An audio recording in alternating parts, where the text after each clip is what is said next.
plan inicial era desarrollar 5 obras bastante rápidas, pero bueno, me llevó un poco más de tiempo. Son 5 obras que han tratado sobre distintos temas: los vampiros, los extraterrestres, la máquina del tiempo, que hicimos acá junto con Vitoy y el Teatro Nacional de Cataluña, la religión. Y hace bastantes años, voy a decir, desde hace 5 años, que yo no tenía mucha idea de cómo terminar, con qué tema terminar la pentalogía. Y esta fue la primera idea que apareció.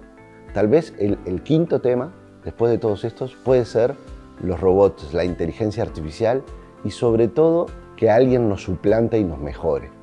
Y eso me gustaba, porque en el mundo del teatro los actores suplantan a sus personajes, toman la vida, ¿no?, de Ricardo III, de Orlando, de Hedda Gabler, o del personaje que inventemos, la madre de una familia de clase media. Pero los actores toman su vida, la suplantan, y los artistas tenemos la impunidad de representarlo según nuestros procesos.